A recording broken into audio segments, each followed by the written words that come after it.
আড়ম্বরপূর্ণভাবে কৃতি বিদ্যার্থীর সংবর্ধনা ও নবীন বরণ উৎসব উদযাপন করল সরস্বতী বিদ্যা নিকেতন উচ্চতর মাধ্যমিক বিদ্যালয় কালায়।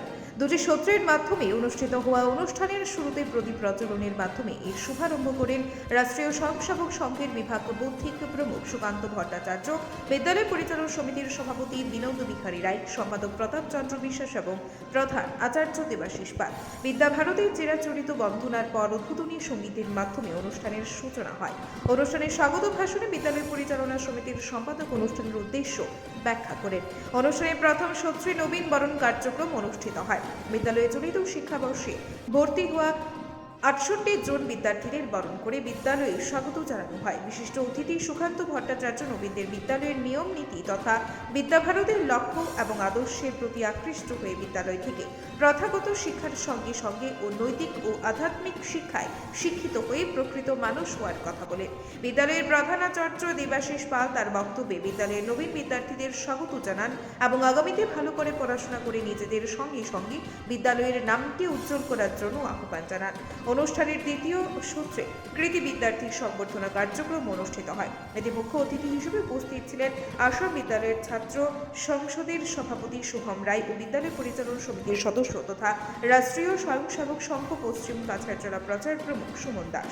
উভয় অনুষ্ঠানে বক্তব্য রাখেন। শেষ লগ্নে বিদ্যালয়ের প্রধানাচার্য দেবাশিস পাল ধন্যবাদ সূচক বক্তব্যে কৃতি বিদ্যার্থীদের অভিনন্দন ও শুভকামনা জানানোর পাশাপাশি আগামী দিনেও বিদ্যালয়ের প্রতি সর্বদা সংযুক্ত থাকার আহ্বান জানান এবং অতঃপর জাতীয় সঙ্গীতের মাধ্যমে অনুষ্ঠানের সমাপ্তি ঘোষণা করা হয়। ব্যুরো রিপোর্ট, আজকের বরাক। মাধ্যমিক এবং উচ্চ মাধ্যমিক উত্তীর্ণ হয়েছে, আজকে থেকে তারা আমাদের জন্য প্রাক্তন হয়ে যাবে। সেই সংবর্ধনাটাকে লেখা হয়েছে কৃতি বিদ্যার্থী সংবর্ধনা। তারা কৃতি বলেই আমরা তাদেরকে সংবর্ধনা দিচ্ছি। আমরা এখানে যারা বসে আছি, আমরা কোনো না কোনো ভাবে যারা বড় যারা আমরা কোনো না কোনো ভাবে কোনো জায়গা থেকে আমরা প্রাক্তন হয়ে এসেছি। আর যারা এখন ছোট যারা বসে আছে তারা ভবিষ্যতে বা আগামীতে কোনো না কোনো জায়গা থেকে প্রাক্তন হবে, নতুন জায়গায় যাবে। কবি সুকান্ত ভট্টাচার্যের একটা কবিতা ছিল ছাড়পত্র। সেই ছাড়পত্র কবিতার যে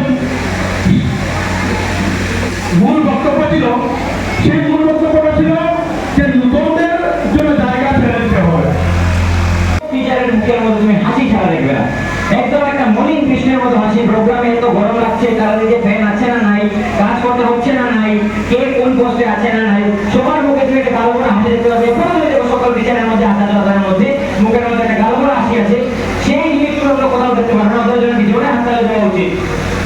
শুধু ওদের জন্য নয়, আমার যে হাসা চলাচলের জন্য আজকে ওদের কথা মনে হচ্ছে আমার, ওদের জন্য সবসময় আমরা সেই জিনিস দেখেছি।